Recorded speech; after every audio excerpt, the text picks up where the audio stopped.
World War II reshaped the globe through fire and blood. Over 60 million people died. Empires collapsed. New superpowers emerged. And at the center of this maelstrom stood a handful of men whose decisions determined the fates of nations. The general in World War II occupied a unique position in history. He stood between his nation's industrial power and the chaos of battle, between political masters demanding victory and soldiers demanding competent leadership, between doctrine written in peacetime and reality written in blood. From the frozen plains of Russia to the jungles of Burma, from Normandy's beaches to North Africa's deserts, these commanders directed millions of men in humanity's largest conflict. Their brilliance saved nations. Their failures cost hundreds of thousands of lives. So, which country produced the most successful generals during World War II? This isn't asking who won the war. Victory required factories, intelligence networks, technological innovation, and the sacrifice of millions. We're asking something more specific. Which nation's senior military leadership proved most effective in the crucible of total war? To answer this, we need a framework. We'll evaluate top generals from Germany, the Soviet Union, the United States, and the United Kingdom against 4 criteria. First, strategic innovation. Did they pioneer new doctrines or master emerging technologies? Second, battlefield results. What was their record in the war's pivotal campaigns? Third, adaptability. How did they respond when plans collapsed or circumstances changed? Fourth, long-term impact. Did their actions contribute decisively to their nation's outcome? By examining commanders such as Germany's Rommel and Manstein, the Soviet Union's Zhukov and Rokossovsky, America's Eisenhower and Patton, and Britain's Montgomery and Slim, we'll build an evidence-based answer. The verdict may surprise you. Defining success in the crucible. World War II was decided by industrial might, ideological fervor, and global scale. But between a nation's factories and the battlefield stood the military commander. The general was the fulcrum on which history pivoted. This raises a complex question. What defines a successful general in modern warfare? Victory alone doesn't answer it. Winning requires more than one man's brilliance. It requires industry, intelligence, technology, and millions of soldiers. A general who wins through overwhelming material superiority isn't necessarily more skilled than one who achieves tactical miracles with limited resources. Conversely, a general who loses every engagement has clearly failed, regardless of strategic vision. Success in generalship is multifaceted. A brilliant tactician might be a strategic disaster. A cautious planner might miss war-winning opportunities. To compare generals from different military traditions, fighting on different fronts under unique constraints, we need objective criteria. Our analysis rests on 4 pillars. Strategic innovation measures a general's contribution to military thought. Did they break from convention and develop new concepts of warfare? Heinz Guderian didn't just command tanks, he wrote the doctrinal foundation for armored warfare and demonstrated it by shattering France in 6 weeks. That's innovation that changes warfare itself. Battlefield results measures track record. Did they consistently achieve campaign objectives in decisive battles? Georgy Zhukov's record defines this. Defense of Moscow, Operation Uranus at Stalingrad, Command at Kursk, and the assault on Berlin. His career is a catalogue of consequential victories under immense pressure. Adaptability measures the ability to learn, evolve, and respond to chaos. War destroys plans. Dwight Eisenhower demonstrated this as Supreme Allied Commander. His primary battlefield was coalition management, balancing Montgomery, Patton, and de Gaulle while adapting strategy to maintain Allied unity. Long-term impact assesses the ultimate contribution to the war's outcome. Alan Brooke, as Britain's chief of the Imperial General Staff, shaped global resource allocation and Allied grand strategy. His strategic work mattered more than any single battle. These 4 pillars create our framework. By evaluating commanders against consistent criteria, we move beyond nationalist mythology to assess who actually achieved what and why. This reveals uncomfortable truths. Tactical brilliance doesn't guarantee strategic success. Operational virtuosity means nothing if logistics collapse. An individual genius cannot overcome systemic failures. The most successful generals weren't necessarily the most famous or most skilled at tactics. They were those whose actions most effectively contributed to their nation's ultimate goals. Over the next chapters, we'll examine Germany's panzer masters, the Soviet Union's brutal conquerors, America's coalition builders, and Britain's professional soldiers. We'll see tactical excellence and strategic blindness, operational brilliance serving doomed causes. Methodical competence achieves decisive victory. By the end, we'll answer which country produced the most successful generals not through opinion or bias, but through systematic evaluation of what these men actually accomplished in history's largest conflict.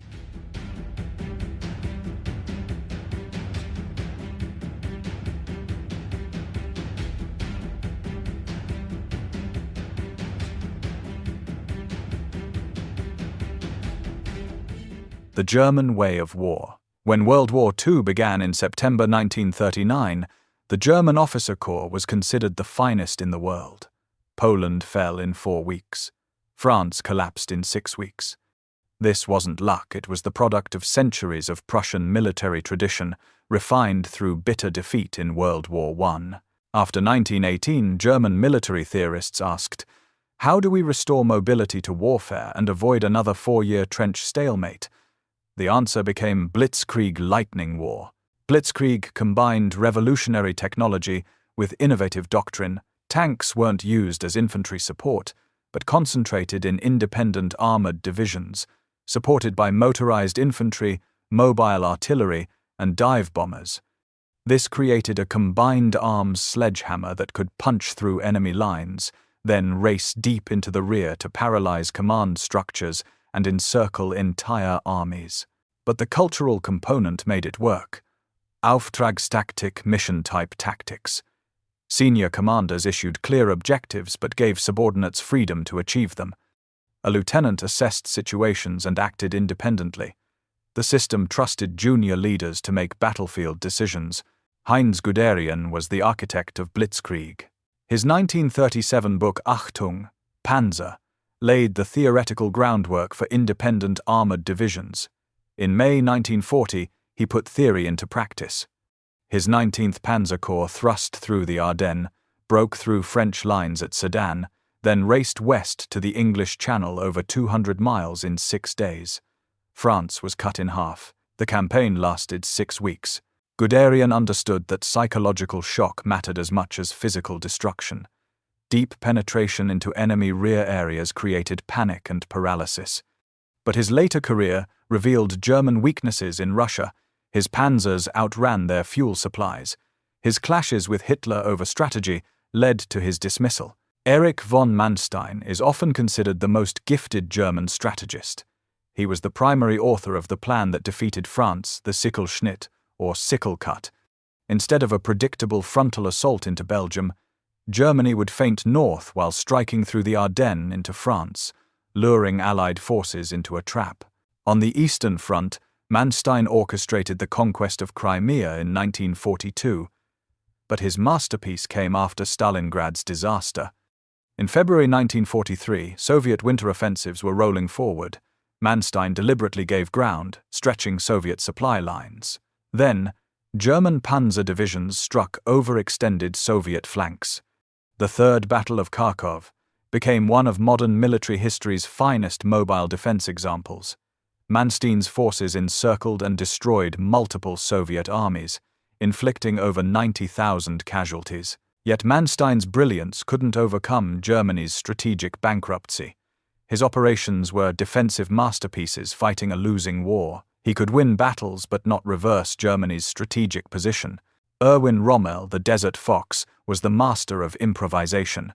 Commanding the Afrika Korps from 1941 to 43, he achieved remarkable victories against numerically superior British forces.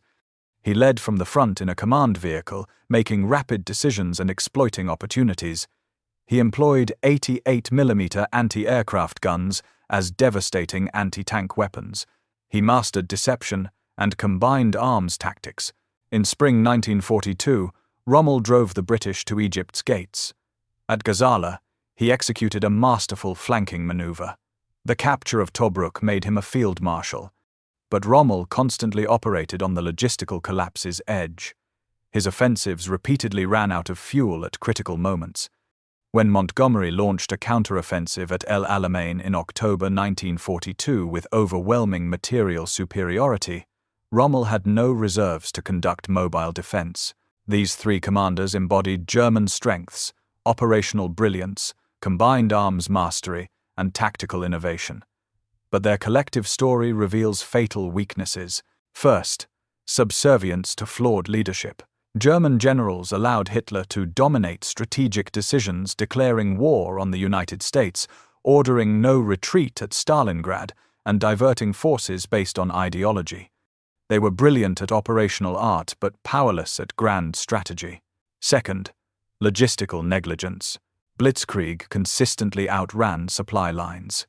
This became catastrophic in the Soviet Union's vastness, where German logistics collapsed before reaching Moscow. Rommel in North Africa faced the same problem: brilliant offensives sputtering out from lack of fuel. Third, strategic blindness. German generals were masters of how to fight but had little say in why or where. They focused on winning the next battle, not the war.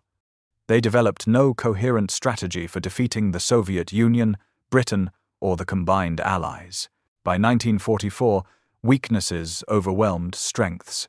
German units still fought skillfully, but were led by inexperienced officers replacing professionals killed on the Eastern Front. They lacked fuel to maneuver. They faced overwhelming Allied air superiority. German generals of 1939 to 42 were perhaps the war's most skilled operational commanders. But their brilliance was narrowly focused. They were tactical and operational virtuosos who failed strategically. Their inability to influence grand strategy, combined with systematic logistical failures, meant battlefield successes ultimately amounted to brilliant steps on the road to utter ruin. They won the battles but comprehensively lost the war.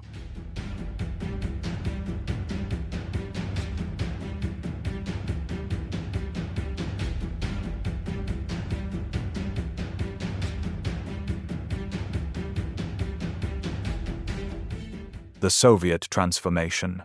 The Soviet Red Army underwent World War II's most dramatic transformation. The army began 1941 as a dysfunctional force reeling from catastrophic defeats.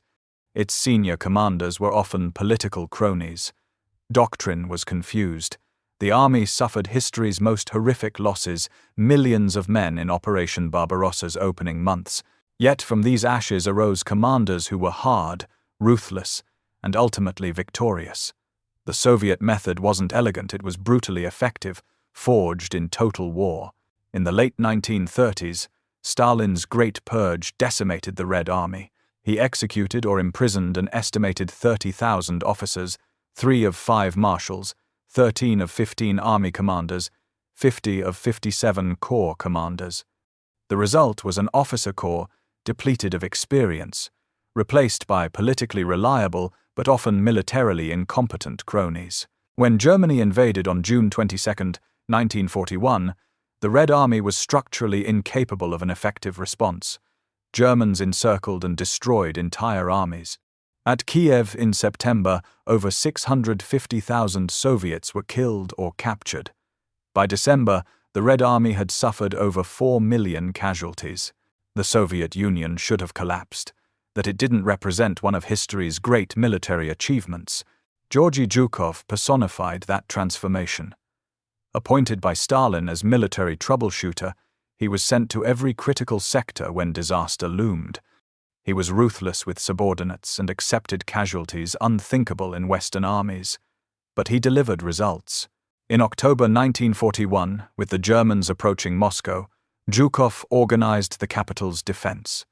German armies were within 25 miles of the Kremlin.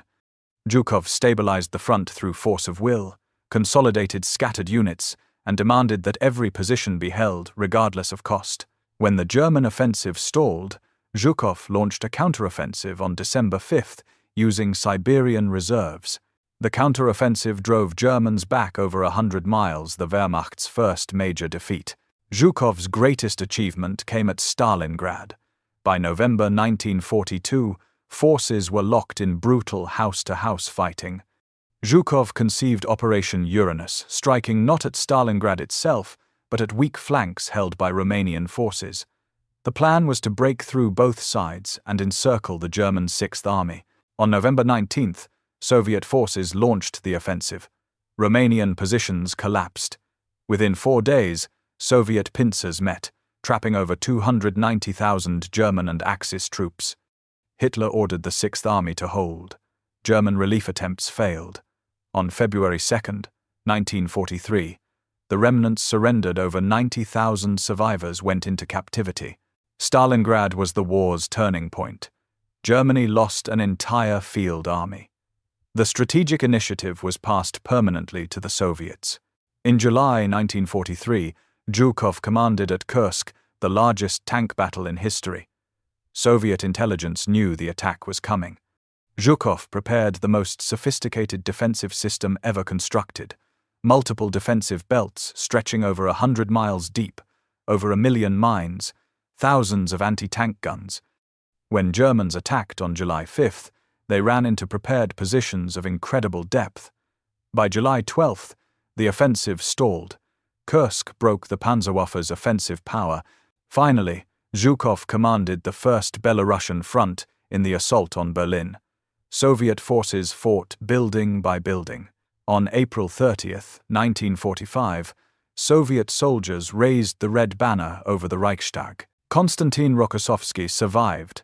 Stalin's purges arrested, imprisoned, tortured, and emerged as one of the war's finest operational artists. His greatest achievement was Operation Bagration in the summer 1944. The offensive aimed to destroy German Army Group Center. Through masterful deception, Maskirovka Rokossovsky misled Germans about where the main blow would fall. On June 23rd, Soviet forces launched coordinated attacks across a 400-mile front. Within 2 weeks, Army Group Center was destroyed. 28 divisions, roughly 400,000 men. It was a defeat larger than Stalingrad, demonstrating how far Soviet operational art had evolved. Ivan Konev commanded at Kursk's counteroffensive and led the massive Korsun-Shevchenkovsky encirclement in 1944. In final campaigns, his first Ukrainian front raced alongside Zhukov toward Berlin and liberated Prague. These commanders learned to wield armies of unprecedented size across continent-spanning battlefields. They mastered deep operations, planning complex, multi-front offensives that systematically crushed the Wehrmacht. But Soviet methods came at horrific cost. Commanders relied on massed infantry assaults with little regard for casualties. Order No. 227, not a step back, authorized blocking detachments to shoot retreating soldiers. Penal battalions were sent on suicide missions. Soviet military tribunals sentenced approximately 158,000 soldiers to death during the war. Soviet operations remained blunt compared to German tactical finesse. They relied on overwhelming artillery bombardments and masses of armor and infantry. The steamroller approach was effective but costly. American Lend-Lease aid was critical. Over 400,000 trucks gave the Red Army operational mobility that its own industry couldn't match. Soviet industry focused on tanks, artillery, and aircraft, while American trucks moved supplies. By 1944, Soviet generals had mastered operational warfare.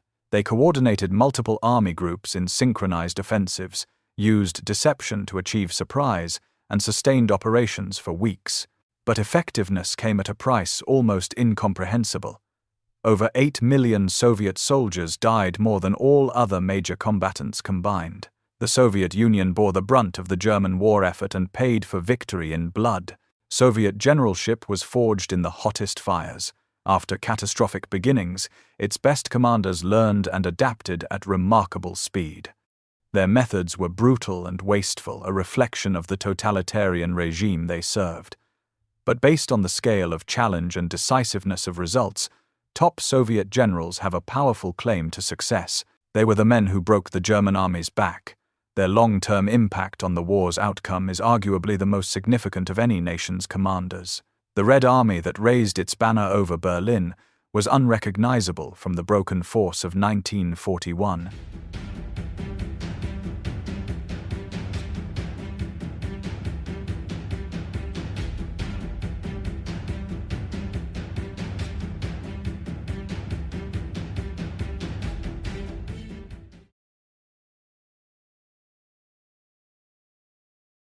The American enterprise. The United States entered World War II with a small peacetime army.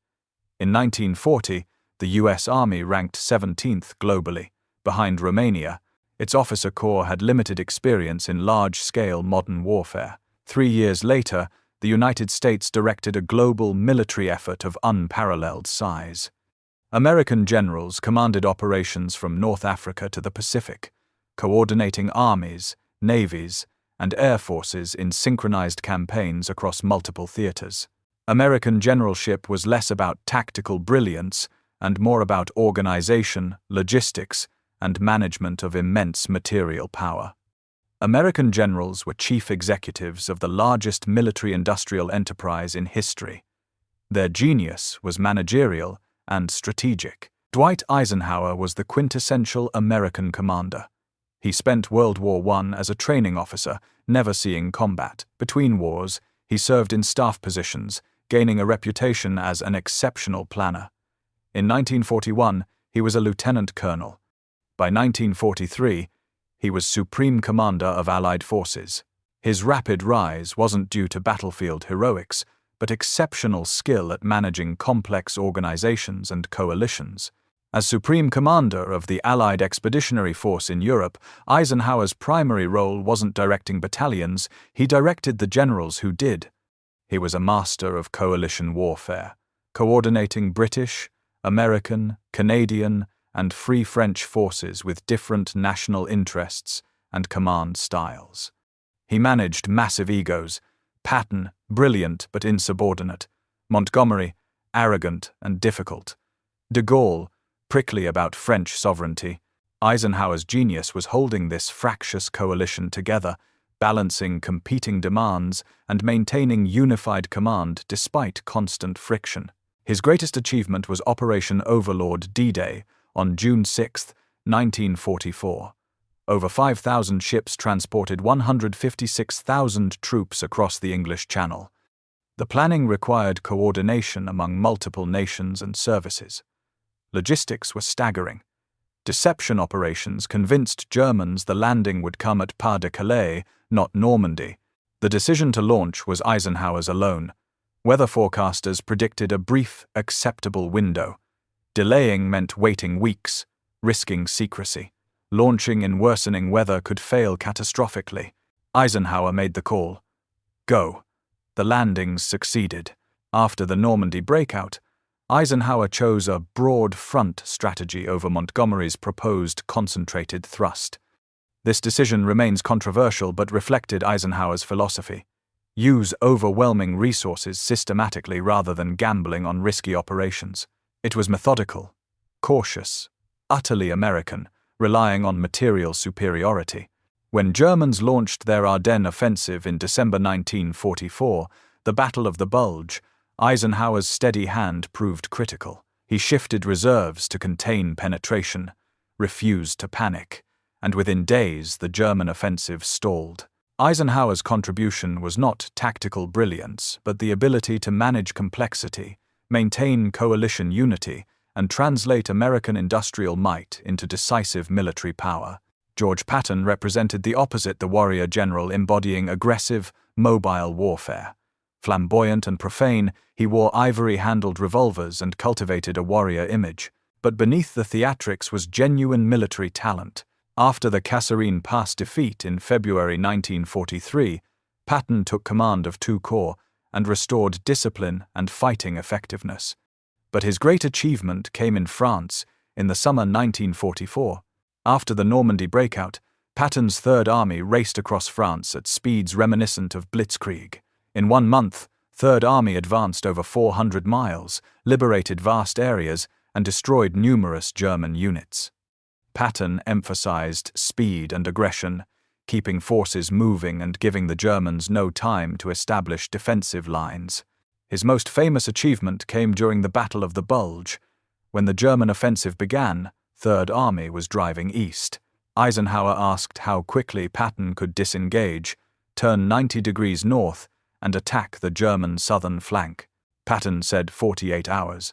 Other commanders were skeptical. Disengaging an entire army, turning it 90 degrees, marching over 100 miles in winter, and launching a coordinated attack seemed impossible. Patton did it in 3 days. On December 22nd, the Third Army attacked north. On December 26th, elements broke through to relieve besieged Bastogne. The speed stunned both Germans and Allied colleagues. Yet Patton had weaknesses: insubordinate, politically tone-deaf, sometimes prioritizing glory over sound tactics. But he proved American forces could execute operational maneuvers as skillfully as any army. Douglas MacArthur commanded the Southwest Pacific area. His strategic innovation was island hopping, bypassing heavily fortified Japanese strongholds, seizing lightly defended islands, building air bases, then using air power to neutralize bypassed garrisons. This saved countless lives and accelerated the advance toward Japan. But MacArthur's ego and disputes with Washington and the Navy complicated coordination. His Philippines campaign, while politically important, was arguably militarily unnecessary. The islands could have been bypassed. American generals had advantages that enemies couldn't match. They commanded forces backed by overwhelming material superiority, exceptional logistics, and air superiority. American doctrine emphasized firepower over finesse: identify the enemy, fix them, call overwhelming artillery and air support, then advance. This was sometimes criticized as unimaginative, but it worked because it could be sustained. American forces could advance methodically because they had unlimited artillery shells. American generalship also demonstrated remarkable adaptability. Forces that landed in North Africa in November 1942 were tactically naive. At Kasserine Pass, the Germans inflicted embarrassing defeats, but the American military learned quickly. Incompetent commanders were relieved. Tactics were revised. By Normandy in 1944, American forces executed sophisticated operations effectively. At the highest levels, George Marshall, as Army Chief of Staff, was the architect of American military expansion. He oversaw growth from under 200,000 to over 8 million soldiers, selected commanders, allocated resources, and shaped grand strategy. American generals were fundamentally managers of military power.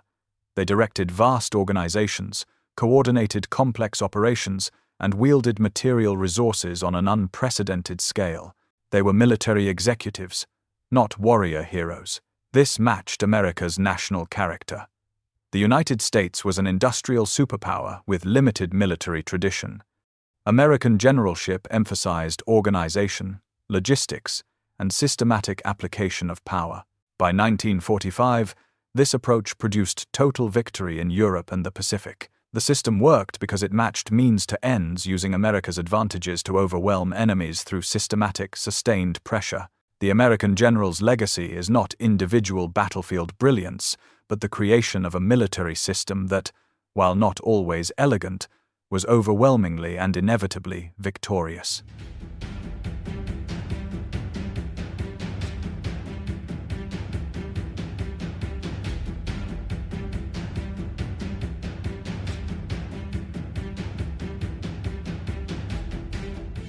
Britain's professional soldiers.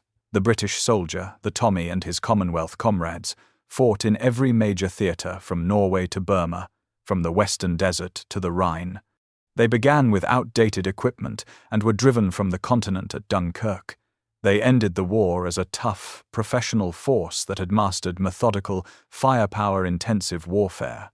The British Army's story is one of resilience, holding the line when all seemed lost, learning from defeat, and slowly grinding down the enemy through patient, professional application of force. Britain entered the war with a small professional army designed for policing its empire. The British Expeditionary Force sent to France in 1939 was well trained but ill-equipped for the German blitzkrieg.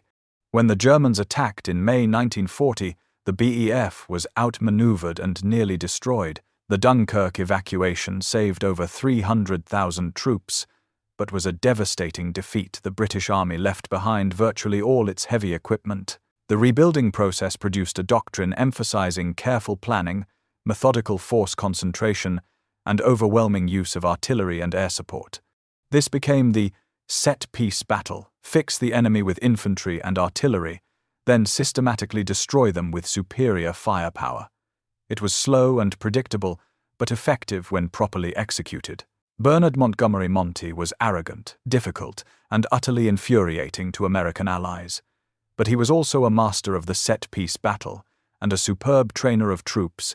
Montgomery's great achievement was the Second Battle of El Alamein in October 1942. Taking command of the 8th Army at a moment of crisis, he meticulously reorganized forces, built overwhelming superiority in men and material, then fought a methodical, crumbling battle that decisively defeated Rommel's Panzer Army Africa.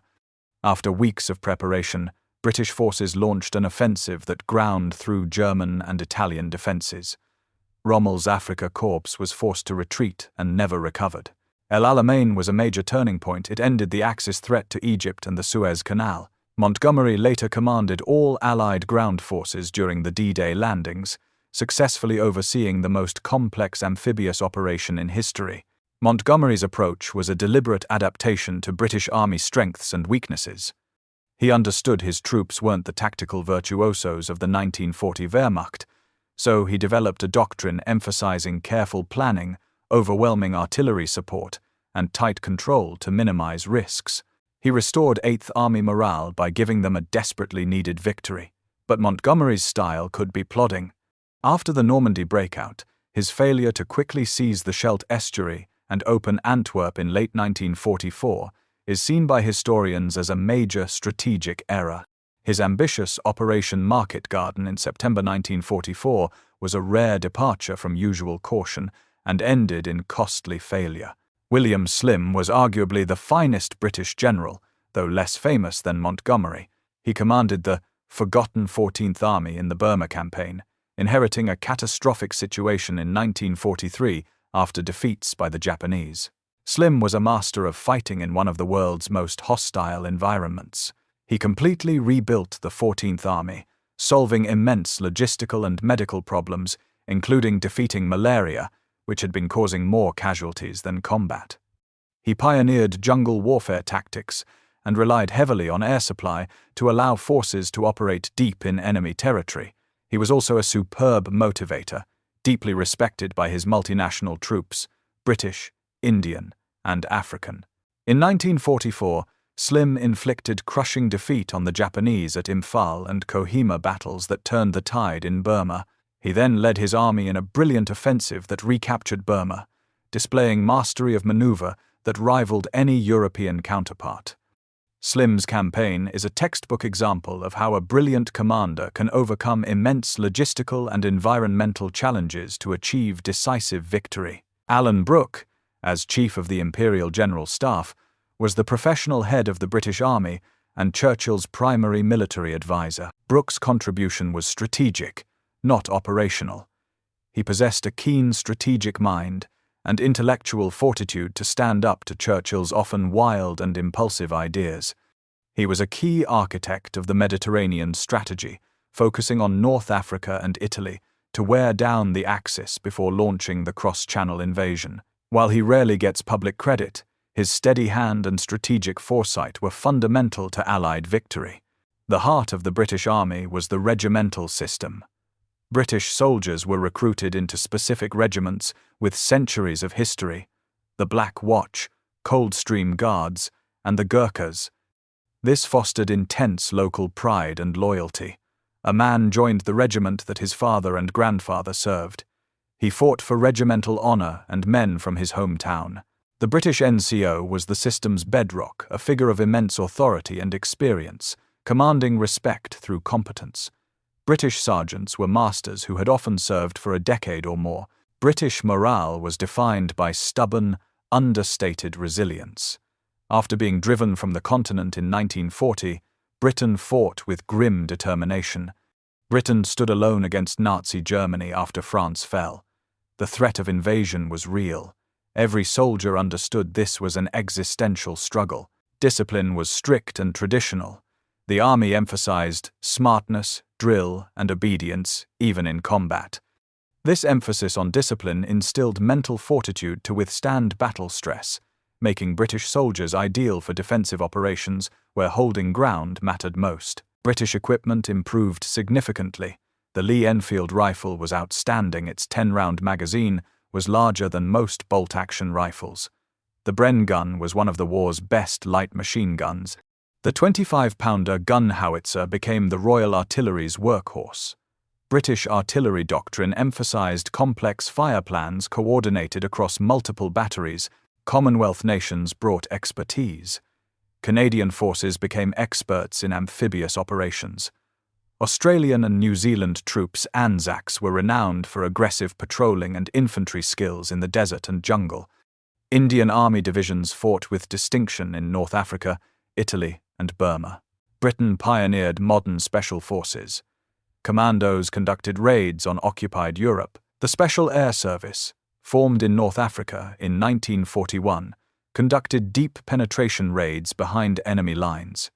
These units had an impact far beyond their size, forcing Germans to divert significant resources to rear area security. The British Army's methodical approach could be a weakness. Operations would pause to allow supplies to catch up, giving agile enemies time to escape or reinforce. Some historians argue that British cautiousness prevented exploiting opportunities as aggressively as possible. But this overlooks Britain's strategic reality. Britain couldn't afford casualties the Soviets accepted or losses Americans could sustain. British commanders had to husband their strength. The methodical approach reflected a nation fighting a long war with limited resources. The British and Commonwealth soldier was a consummate professional, tough, resilient, disciplined, and reliable. His army lacked German tactical flair or American overwhelming material power, but it was highly competent and versatile, capable of fighting in any environment. Tommy's greatest virtue was endurance and steadfastness. He held the line alone in 1940. He defeated the Afrika Korps. He ground down elite German panzer divisions in Normandy. He crossed the Rhine into Germany's heart. In Burma, he defeated the Japanese in the most difficult terrain imaginable. He was the bulldog of the Allied cause, stubborn, determined, tenacious. He might not have been the most innovative or aggressive soldier, but he was one you could count on to do his job, hold his ground, and see the war through to the end.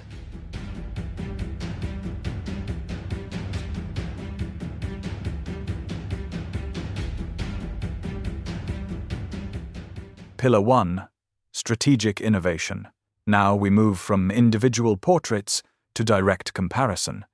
Strategic innovation measures a general's contribution to military thought and doctrine, their ability to pioneer new ways of warfare or master emerging technologies that fundamentally changed how battles were fought. Germany initially stands out in this category. The development and execution of the Blitzkrieg doctrine in 1939–41 was revolutionary. Guderian and Manstein weren't just commanders, they were military theorists who fundamentally changed the grammar of the battlefield. Guderian's Achtung, Panzer provided the theoretical foundation for independent armored divisions. Manstein's Sichel-Schnitt plan remains a classic of operational art, an elegant, indirect solution that lured the enemy into a trap before striking at a weak point. The integration of tanks, motorized infantry, artillery, and dive bombers into seamless combined arms forces was years ahead of opponents. The psychological understanding that rapid penetration, creating panic and paralysis, was as important as physical destruction, represented sophisticated operational thinking. However, the Soviet Union has an equally strong, if less famous, claim. The pre-war theories of deep battle Gluboki boy developed by thinkers like Tukhachevsky were incredibly sophisticated. This doctrine called for echeloned attacks to break through enemy defenses, then exploitation with mobile reserves, striking deep into enemy operational depth. It was abandoned after the purges but revived after 1941's disasters. By 1944, commanders like Rokossovsky and Vasilevsky had perfected these concepts. Operation Bagration was arguably a more complex and successful application of deep battle doctrine than any German blitzkrieg operation. The coordination of multiple army groups across hundreds of miles, the sophisticated deception operations, the sustained operational tempo, these represented operational art at its most advanced. The United States and the United Kingdom were more often adapters than pure innovators in land warfare doctrine. Their key innovations lay elsewhere. For the U.S., it was in logistical and organizational systems required to project power globally. Eisenhower's management of Overlord represented innovation in coalition warfare and large-scale amphibious operations. MacArthur's island-hopping campaign stands out as a truly innovative strategic concept tailored to its unique theater, fundamentally changing the Pacific War. For the UK, innovation came in intelligence integration, the ultra code-breaking program, and development of combined operations honed by necessity. Slim's jungle warfare innovations in Burma demonstrated the British capacity for doctrinal adaptation to extreme conditions. The pioneering of modern Special Forces Commandos, SAS, SBS represented genuine innovation in unconventional warfare. Interim verdict for strategic innovation. First place, T. Germany and the Soviet Union. Germany for the revolutionary initial impact of blitzkrieg. The USSR for the successful implementation of equally sophisticated deep battle doctrine on a massive scale. Second place, United States. Innovation in logistics, global force projection, amphibious warfare, and Pacific strategy.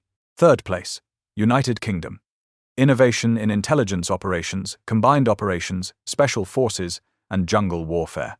Germany and the Soviet Union were genuine doctrinal revolutionaries who changed how modern warfare was conducted. The Americans and British were exceptional adapters and innovators in specific domains, but built less on fundamentally new operational concepts for land warfare.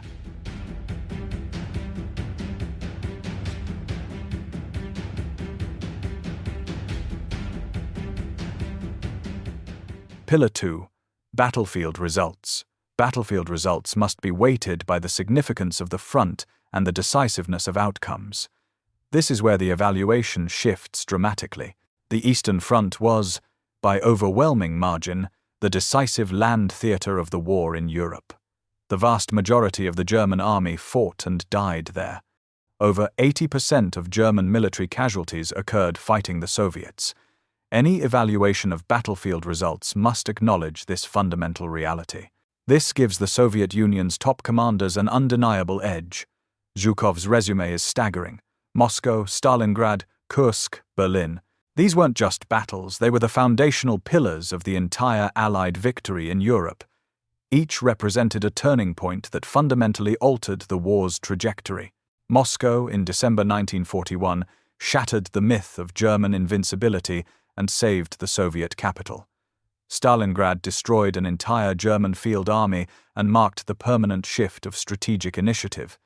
Kursk broke the Panzerwaffe's offensive power, ensuring Germany could never again launch major strategic offensives. Berlin was the final, crushing blow. Rokossovsky's Operation Bagration destroyed an entire German army group, 28 divisions, 400,000 men a blow from which the Wehrmacht never recovered. This single operation inflicted losses greater than most entire campaigns on other fronts. The scale matters. A Soviet front commander routinely directed forces larger than entire Western Allied armies. The operational complexity of coordinating multiple army groups across hundreds of miles, sustaining offensives for weeks, and destroying German formations on this scale represents battlefield achievement unmatched by commanders in other theaters. German generals achieved stunning operational victories that are still studied for their brilliance. Manstein's backhand blow at Kharkov, Guderian's breakthrough to the Channel, Rommel's victories in North Africa. These were tactical and operational masterpieces. German commanders consistently achieved favorable casualty exchange ratios and demonstrated superior tactical execution. However, their victories ultimately failed to achieve lasting strategic results. They were comprehensively defeated in the end. A win at Kharkov, while brilliant, cannot be weighed equally with a war-altering victory at Stalingrad. German battlefield results were impressive but occurred within the context of a losing war. Among Western allies, Patton stands out as the premier operational artist. His spectacular advance across France, the relief of Bastogne, the speed and aggression of Third Army operations, these demonstrated that Americans could produce commanders capable of mobile, aggressive warfare at the highest level. Slim's campaign in Burma was a masterpiece of operational art under the most difficult conditions imaginable. The defeats inflicted on Japanese forces at Imphal and Kohima, followed by the offensive that recaptured Burma, demonstrated complete mastery of jungle warfare, logistics, and operational maneuver in an environment that would have defeated lesser commanders. Montgomery's victories at El Alamein and his role in Normandy were hugely significant. El Alamein ended the Axis threat to the Middle East and restored Allied morale after years of defeats. Normandy was the decisive campaign in Western Europe. However, Montgomery's operational style was more methodical than brilliant effective, but not characterized by operational artistry on the level of Patton, Slim, or the Soviet marshals. Interim verdict for battlefield results. First place, Soviet Union. Their generals won the most decisive and largest-scale battles of the war on the main front, where the German army was actually destroyed. Second place, Germany. Unmatched operational brilliance and consistently favorable tactical outcomes, but ultimately in service of a losing cause. Third place, United States and United Kingdom. Both produced superb operational commanders, Patton and Slim, who achieved decisive victories in their respective theaters, though on a smaller scale than Eastern Front operations. The Eastern Front's primacy cannot be ignored. Soviet commanders won the battles that actually decided the war's outcome. German brilliance was real, but ultimately meaningless. Western Allied commanders achieved important victories, but in theaters that, while strategically significant, were secondary to where the German army was actually being destroyed.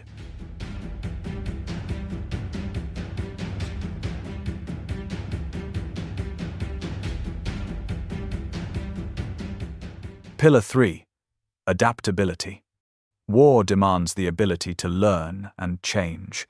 Adaptability measures the capacity to evolve methods, respond to changing circumstances, and overcome unforeseen challenges. Here, the picture shifts dramatically.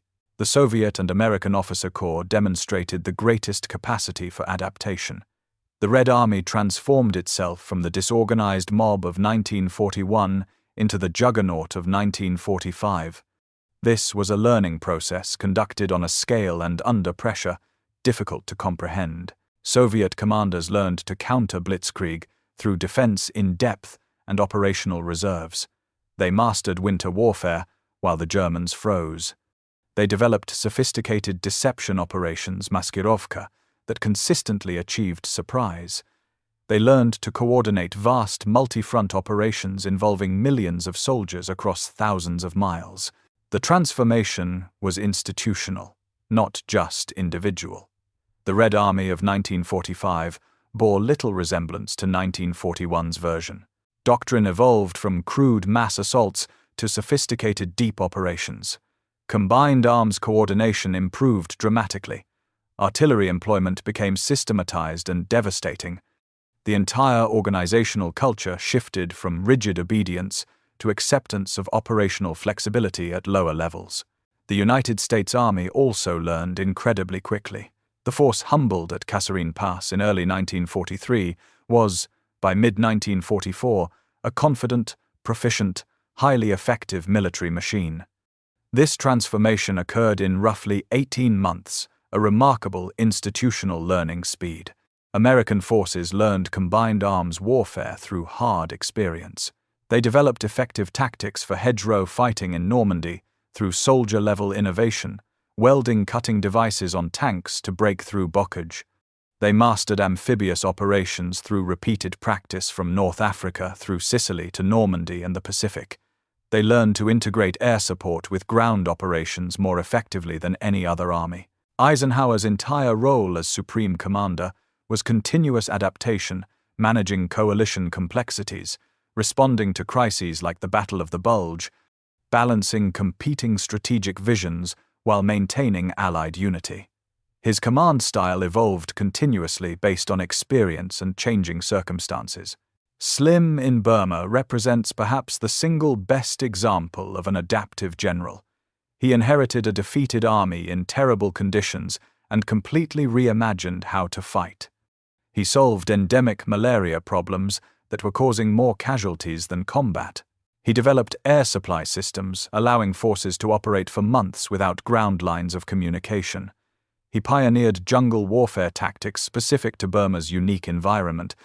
He transformed a defeated, demoralized force into an effective army that decisively defeated the Japanese.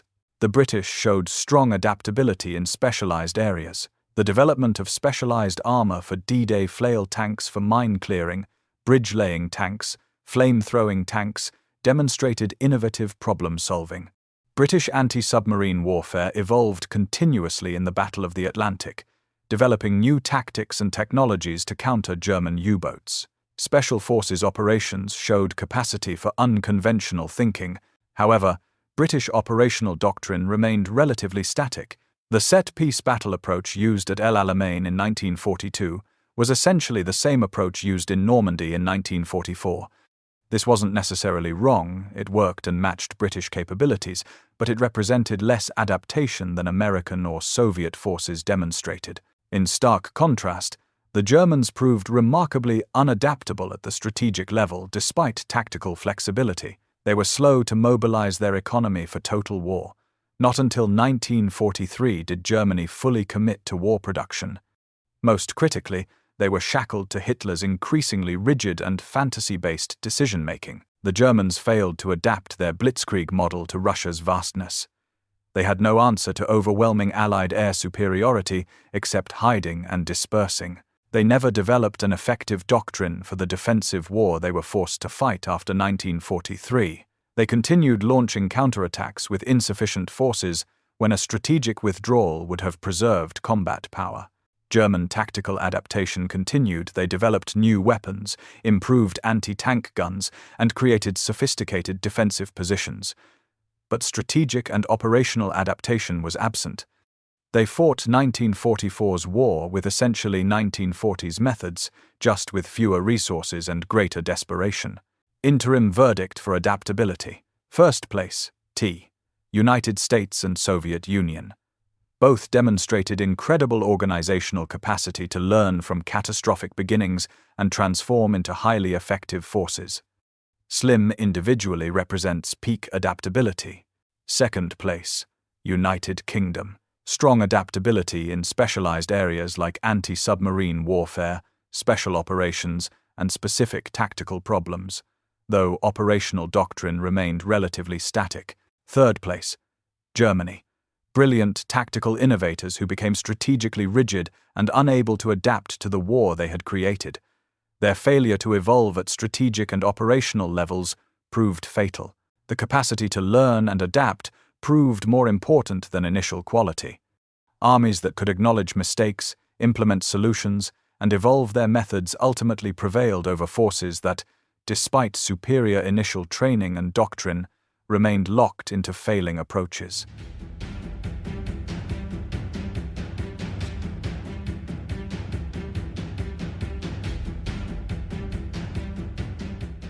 Pillar 4.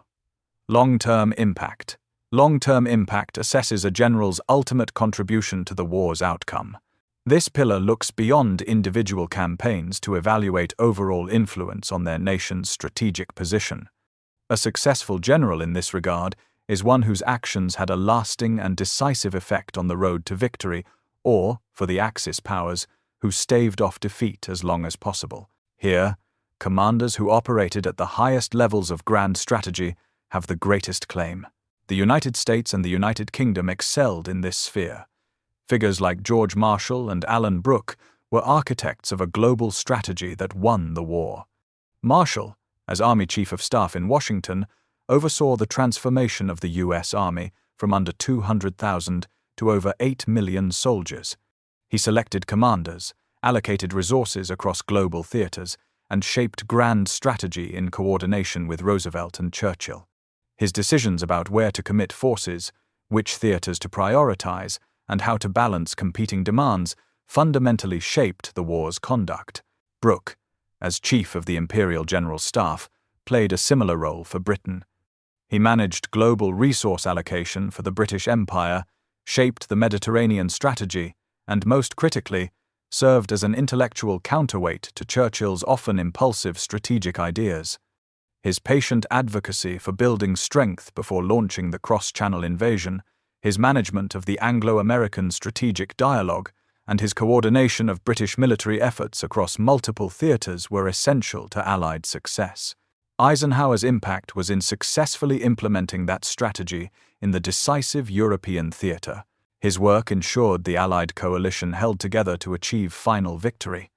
The Normandy invasion, the subsequent campaign across France and into Germany, and the coordination of multiple national armies toward common objectives all represented translation of strategic vision into operational reality. Without Eisenhower's coalition management, the Anglo-American alliance might have fractured under the weight of competing national interests and command rivalries. The Soviet impact was more direct and forceful. Zhukov's long-term impact was in systematically destroying the main enemy's main army. There is a direct line between his actions at Moscow, Stalingrad, and Kursk and the red flag flying over the Reichstag. His impact was less on global strategy he operated within Stalin's strategic framework, and more on the direct physical annihilation of the enemy's capacity to wage war. Soviet marshals won the battles that actually destroyed German military power. The Eastern Front consumed German reserves, destroyed their armor, killed their veteran soldiers, and broke their offensive capability. By the time Western allies landed in Normandy, the Wehrmacht was already a broken force. 75% of German casualties had occurred fighting the Soviets. However, Soviet commanders operated within a strategic framework largely dictated by Stalin. They were executors of strategy more than architects, though their operational successes certainly shaped Stalin's strategic options. Zhukov could influence strategic decisions through his relationship with Stalin, but he wasn't independently setting grand strategy the way Marshall or Brooke were. German generals, by definition, had a negative long-term impact on their nation's goals. Their operational victories prolonged the war and increased the final cost of Germany's defeat, but they were unable to translate any of them into positive strategic outcomes. Manstein's brilliant defensive operations in 1943 and 44 bought time but couldn't reverse Germany's strategic position. Guderian's innovations created the Blitzkrieg that conquered much of Europe but couldn't prevent Germany's ultimate destruction. Rommel's North African campaigns were strategically irrelevant sideshows that consumed resources without achieving meaningful objectives. Their ultimate legacy was presiding over the most complete military destruction of a major power in modern history. German generals were complicit in leading their nation into a disastrous war they couldn't win, serving a criminal regime, and failing to prevent strategic catastrophe despite tactical brilliance. The most damning assessment is that German generals allowed Hitler to make the strategic decisions that doomed Germany, declaring war on the United States, refusing strategic withdrawals, and diverting forces based on ideology. Their failure to influence grand strategy, or to remove Hitler when his decisions became obviously suicidal, meant their tactical excellence served only to prolong Germany's agony. Interim verdict for long-term impact. First place, T. United States and United Kingdom. Their top generals, Marshall, Brooke, Eisenhower, were architects and managers of the victorious global grand strategy. Second place, Soviet Union. Their generals had the most decisive impact on the battlefield, directly destroying the German army, though they operated more as executors than architects of grand strategy. Third place, Germany. Their actions, however brilliant in isolation, led directly to their nation's total defeat. They failed at the strategic level where wars are actually won or lost. Long-term impact separates tacticians from war winners. The generals who shaped strategy, managed coalitions, allocated global resources, and translated national power into decisive military outcomes proved more successful than those who won battles without achieving strategic objectives. The paradox of brilliance. We've now evaluated 4 nations' generalship against 4 consistent criteria. Before delivering the final verdict, we must address a fundamental paradox. How can German generals be operationally brilliant, yet strategically unsuccessful? How can Soviet brutality be more successful than German finesse? The answer reveals what success actually means in total war. German generalship represents the paradox most starkly. At the tactical and operational level, squad, company, division, even corps German commanders consistently outperformed opponents. They inflicted more casualties than they received. They achieved local victories against numerical superiority. They demonstrated superior combined arms coordination, better junior leadership, and more sophisticated tactical thinking. The WWII analysis, despite methodological debates, captures a real phenomenon: man for man, unit for unit. German forces were more effective combatants through most of the war. Even in 1944 and 45, when outnumbered and outgunned, German units often achieved favorable casualty exchange ratios in tactical engagements. Yet Germany lost catastrophically. Every city was occupied or destroyed. The nation was divided for 45 years. The military was annihilated. How can the most effective soldiers lose so completely? Because tactical brilliance without strategic coherence is merely spectacular failure. German generals were masters of the tactical and operational levels of war, but failed utterly at the strategic level. They couldn't translate battlefield victories into strategic outcomes. They served a leadership that made disastrous, grand strategic decisions. They failed to develop sustainable logistics for the wars they fought. They couldn't match the enemy's industrial production. Most critically, they allowed ideology and a dictator's whims to override military logic. When Hitler declared war on the United States, bringing an industrial superpower into the war, German generals didn't resign en masse or force a strategic reassessment. When Hitler ordered no retreat at Stalingrad, ensuring an entire army's destruction, generals complied. When resources were diverted to genocide rather than military production, the officer corps accepted it. Operational art, the level where German generals excelled, is merely the bridge between tactics and strategy. Brilliant operations that serve a bankrupt strategy lead nowhere except defeat. The German generals won every bridge battle while losing the war.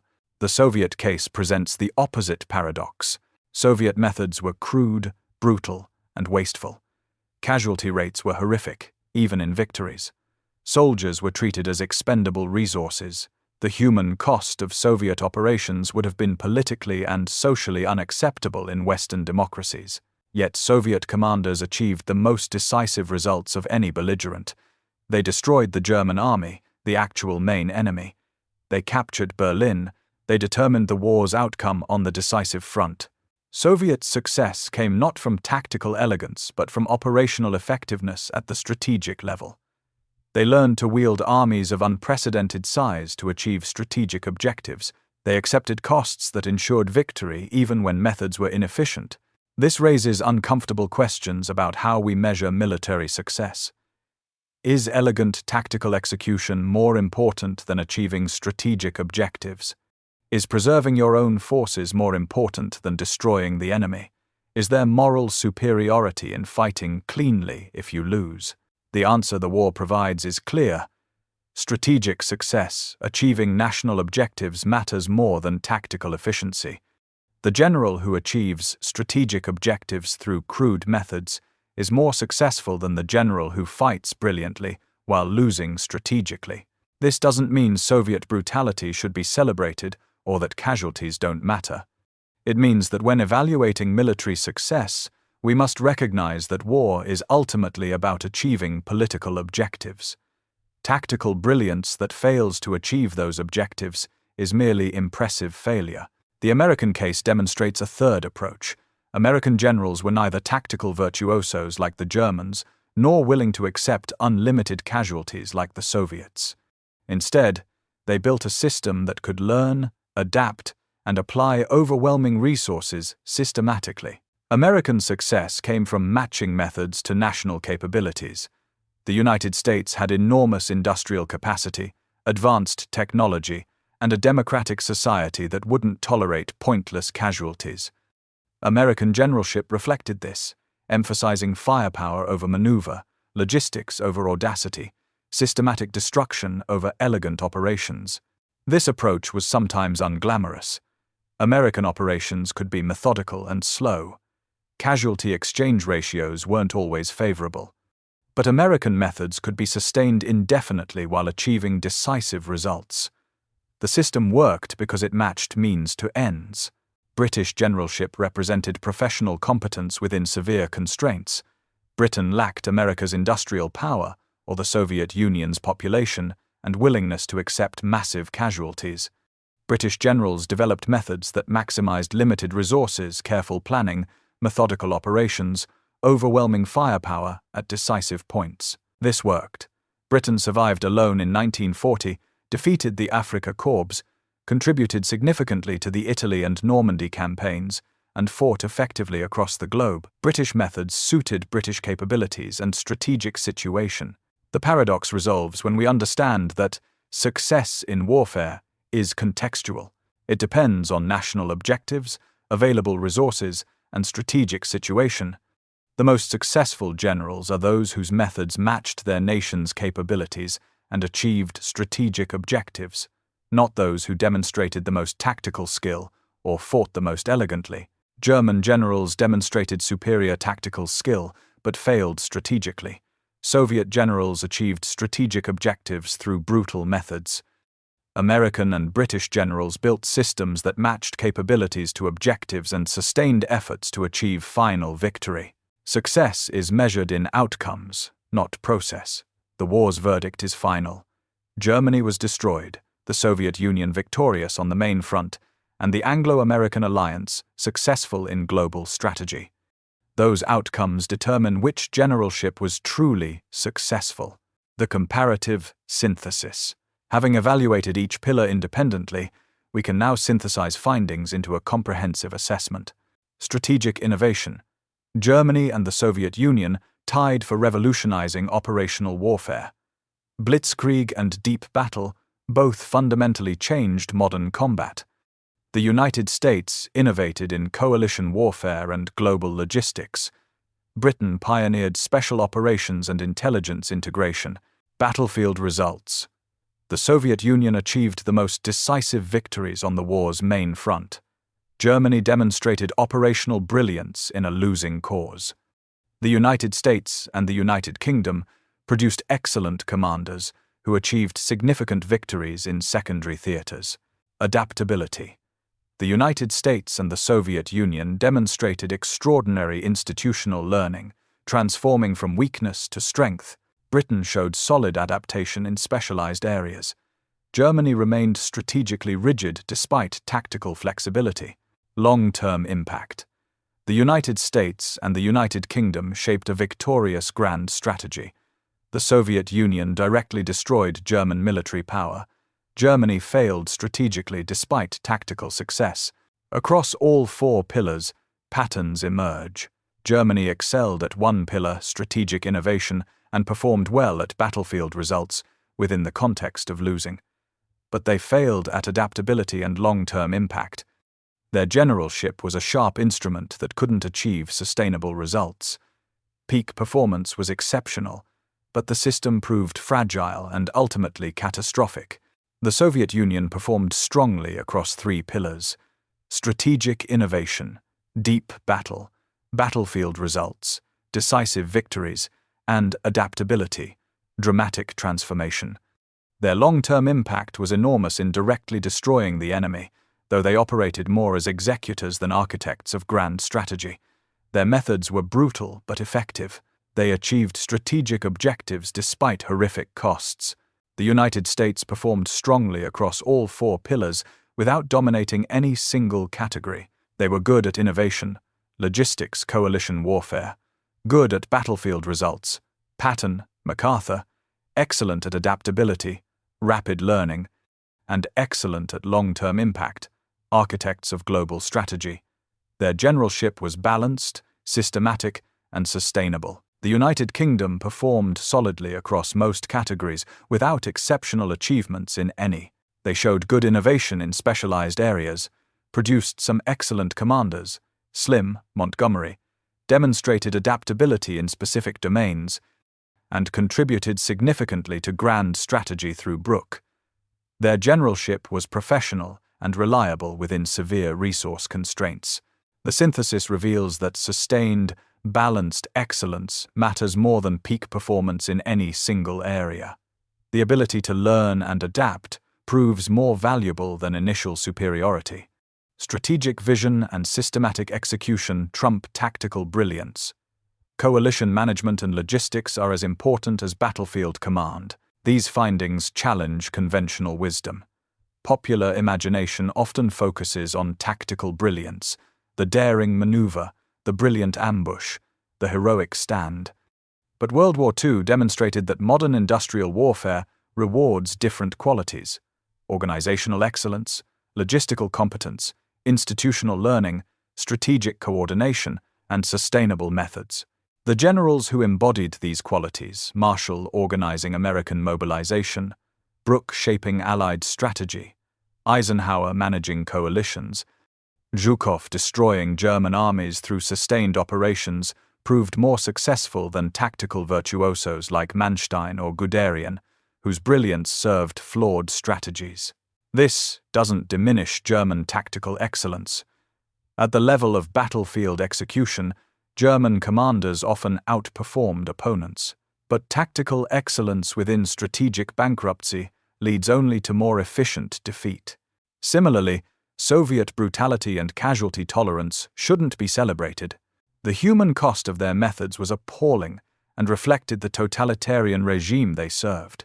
But from a purely military effectiveness standpoint, their willingness to pay any price for strategic objectives, combined with operational skill, achieved decisive results. American and British generalship represented a middle-path professional competence, systematic methods, and strategic coordination that achieved objectives without tactical brilliance or unlimited casualties. This approach suited democratic societies with industrial advantages and global commitments. The comparative synthesis demonstrates that military success in total war requires more than battlefield skill. It requires matching methods to national capabilities, translating resources into combat power, learning from experience, maintaining coalitions, and most critically, serving strategic objectives rather than tactical perfection. The final verdict. After analyzing German, Soviet, American, and British generalship against 4 objective criteria and examining their performance across the war, we can now answer the central question: which country produced the most successful generals during World War II? If the question were, which country had the most brilliant tactical and operational generals, the answer would almost certainly be Germany. The mastery of mobile warfare demonstrated by Manstein, Guderian, and Rommel in the first half of the war set standards opponents struggled for years to match.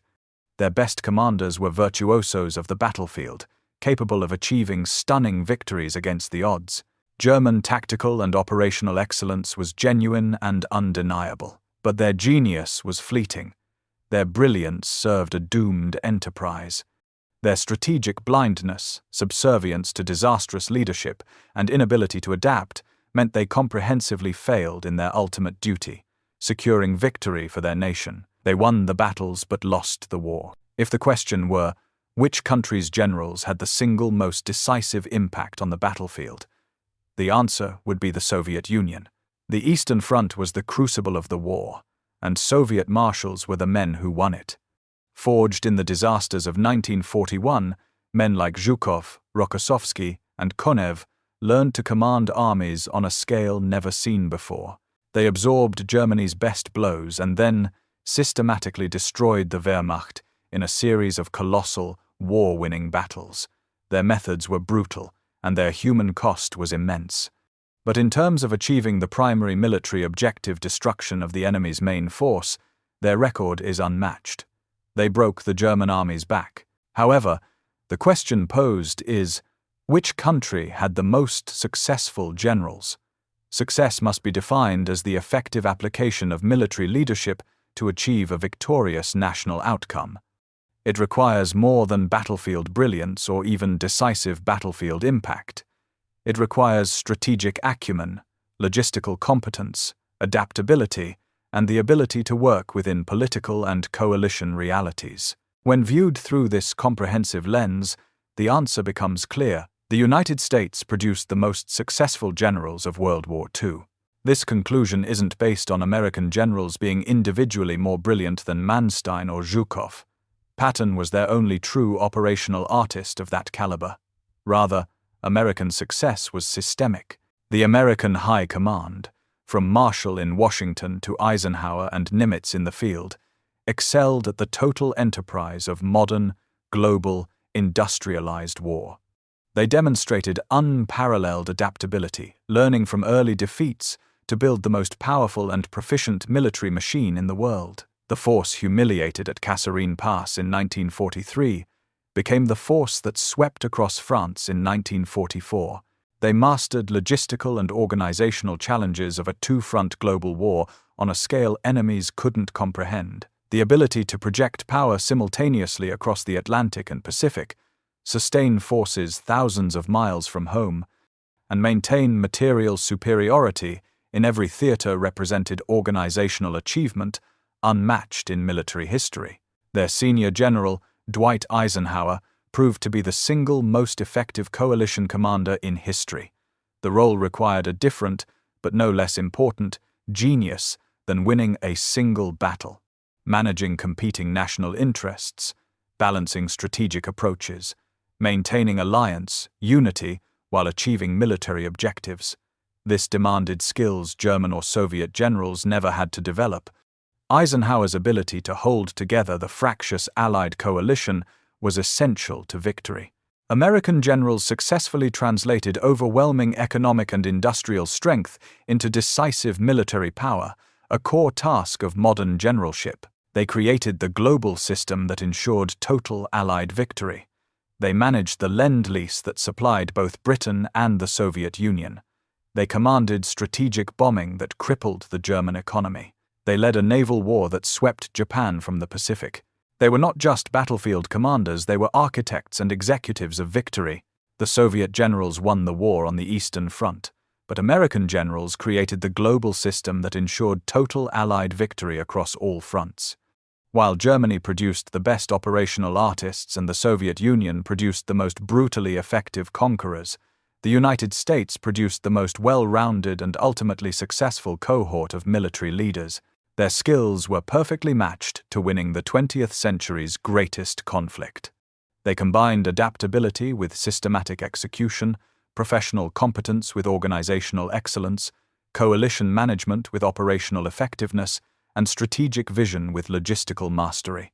By 1945, American generals commanded forces that had crossed the Rhine into Germany and island-hopped to within bombing range of Japan. They had coordinated with British and Soviet allies to crush the Axis powers on every front. They had built a military system that, while not always elegant, was overwhelmingly and inevitably victorious. That is why the United States wins this evaluation.